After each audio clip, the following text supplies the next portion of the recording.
the theme of our chat today is going to be customer reactivation and re-engagement. And you're going to be hearing from Janice Ryan, who's the VP of Product at a local company by the name of Jump Ramp Games. And we're going to be talking about a flagship app called Lucktastic. And so we're going to kick it off. And Janice, why don't you start off by telling us a little bit about Lucktastic, the app, and why everyone here should download it? Yes, please download it. Lucktastic is a mobile rewards app where users can play scratch cards to win prizes instantly, unlock rewards, and also earn gift cards to top brands like Amazon, Applebee's, GameStop, and many, many more. We have been on Android for about 2 years now, and we've achieved nearly 7 million downloads. And we've consistently ranked #1 in the lifestyle section of the Google Play Store. And at the end of last year, we launched our iOS native app, and we're growing really quickly. And I think we're number 15 in the lifestyle section of the App Store right now. Got it. Awesome. So in your role as VP of Product, walk us a little bit through audience and customer segmentation and how you guys approach that and what that actually means for the different customers in the lifecycle. Sure. So the customer lifecycle for us, it's very important because we're a totally free app. Our revenue model is based on advertising. So we make money on every user that walks through our door. So bringing new users in is really important, but keeping our other users around and playing is very critical so that our overall ad impressions grow and then we make more money. So we look at segmenting our users from when they first start with us. We have a welcome series that we deliver through push notifications and email that introduce users to Lucktastic, teach them about the benefits of playing, what they can do with the virtual currency that they earn, and then also showcase our winners. We've given away over $1.2 million in prizes and rewards to date, so we like to communicate to that to our users. And then as users cycle through that series, then we look at to see how often are they playing, how many days have they been playing with us, and we segment and actually cater the cadence of our messaging to them based on how they're interacting with us. And then as users become really good users, we segment them into a VIP experience, and we unlock special opportunities for them. And as users start lapsing, we start actually decreasing the cadence of our push notifications and emails, and really only send them things that are new and interesting features, new promotions that we do that will make them want to come back. And also with we want you back language.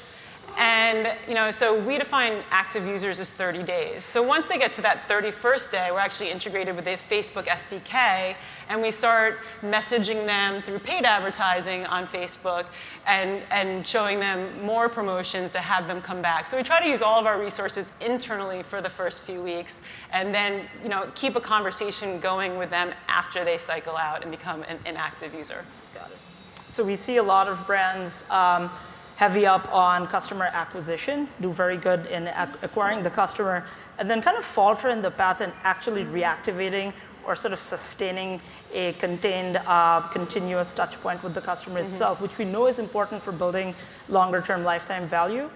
You guys have actually built out a fairly robust reactivation strategy. If you could at least talk a little bit about the reactivation strategy and some of the challenges you guys have actually faced. Sure. So we are mobile first and only. We're a mobile app. And I think the primary challenge that all of us in the app industry face is that users only have a limited amount of space on their phone. And it's common knowledge that of the apps that users have, they only interact with a few of them on a frequent basis. So staying top of mind for any app developer is really important and critical and challenging. So that's why reactivation is important, and we decided to make that a priority where we are, because once again, we want to be building our whole user base and not just cycling through new users. And so what we did first was we focused on the creative. We said, what is going to be a compelling reason to make users to come back? What do they expect from us that will make them say, OK, I want to play Looktastic again? And we use promotions a lot because we give away prizes and cash. Promotions are really a great hook to make people come back and play. So about a year ago, we launched our first ever $10,000 contest, and we went out with creative based on that. And every time we increase the value of our contests or promotions, we have something new to say to our users. So last fall, we launched a $25,000 contest, and we were able to talk to users about that. And then we launched a $1 million sweepstakes with a guaranteed winner this year in January. And that brought a ton of people back in. So we know that churn is definitely always part of our business, but talking to people and keeping them apprised of what's going on in the app and why there's something new that would make them want to come back really is effective.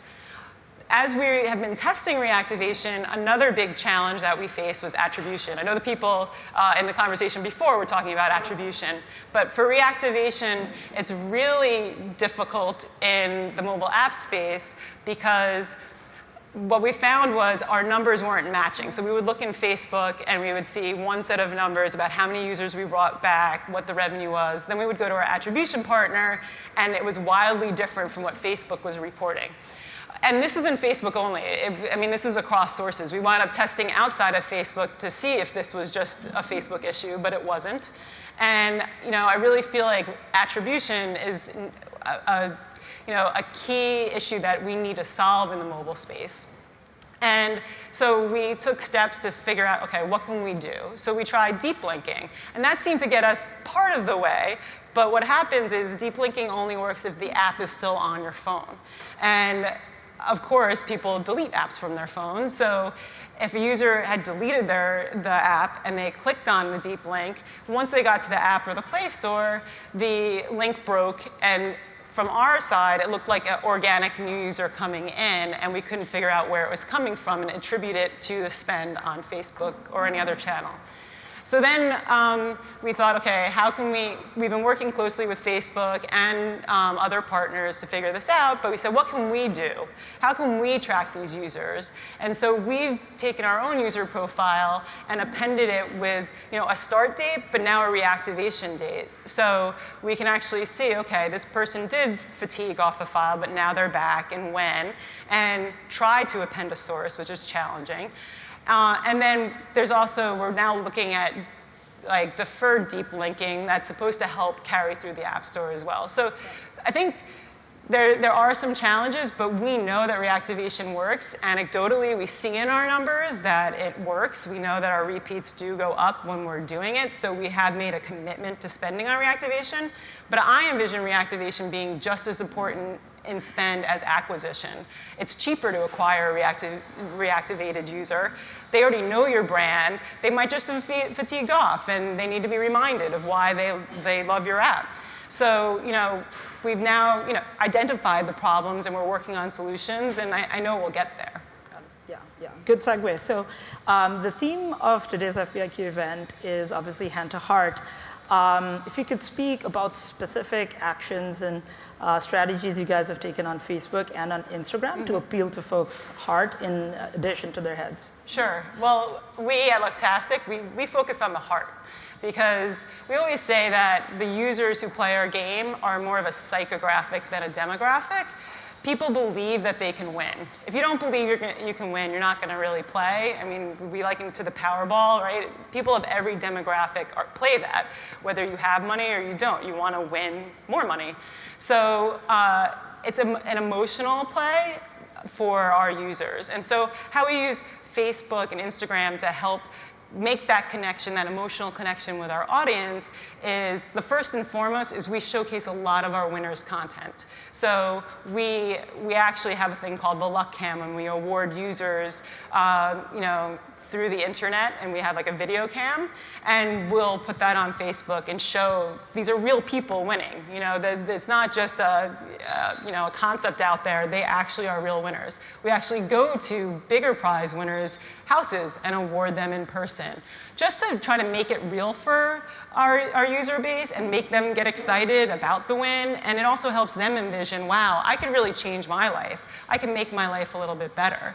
And then we also showcase a lot of our instant reward redeemers, the users who actually get gift cards from us. And what we found is that people who get a reward, they really feel like they're winning. They say, I won my Amazon gift card, and it's life-changing for them.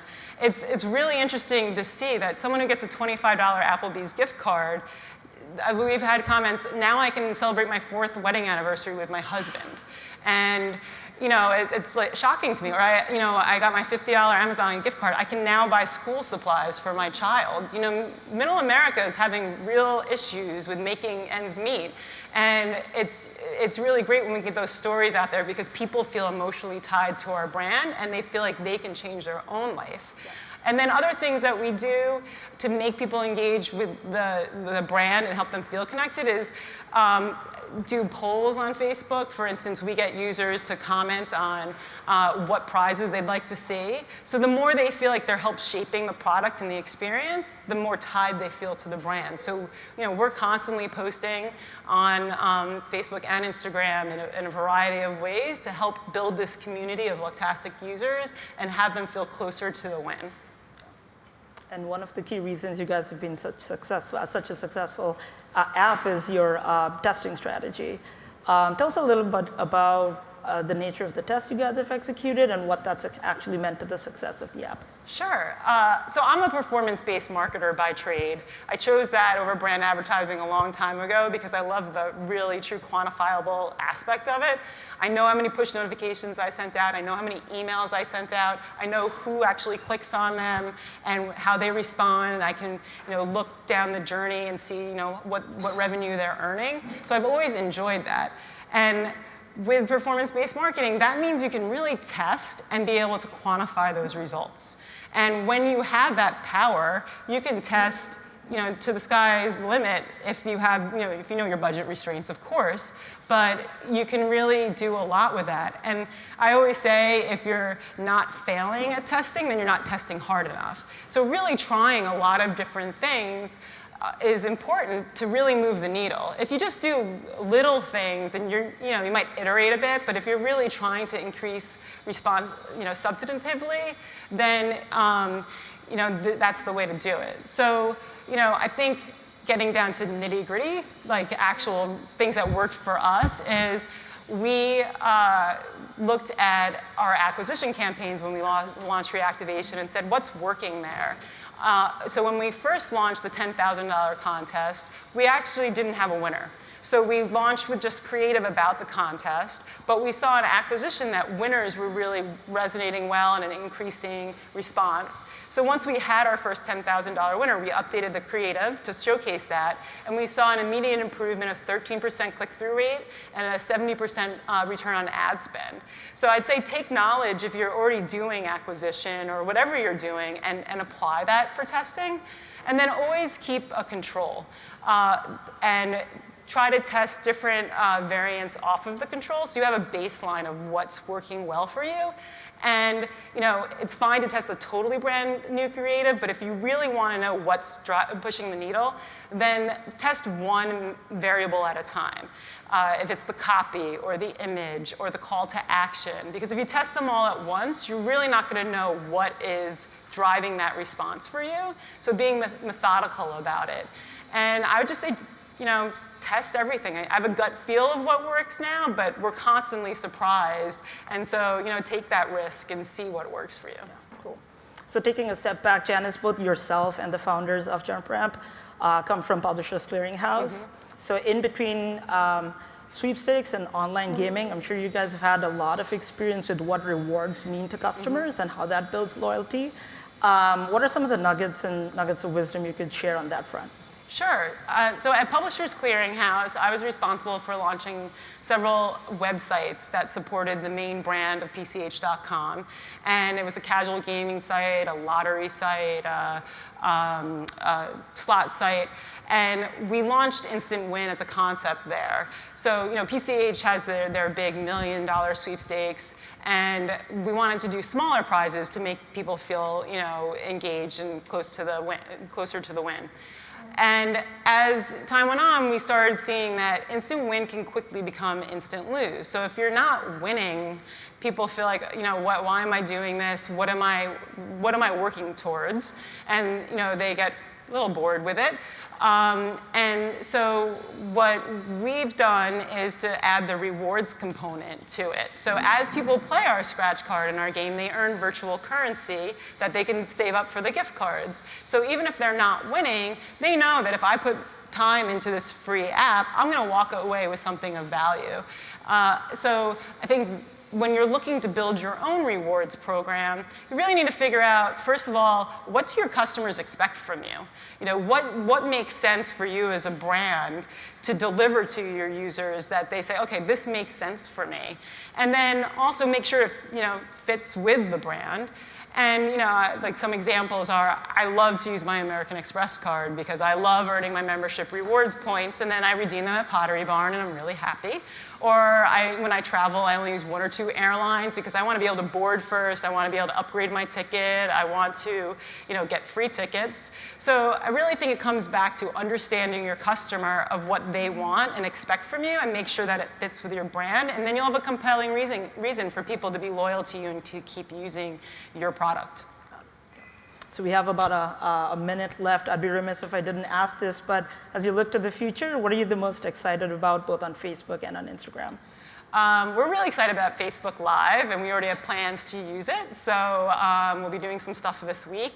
And we're also giving away a Billboard's Music Award VIP experience in Vegas next month. So we're actually sending employees to use Facebook Live there and really promote that and share the experience with our users. We're all about sharing the win.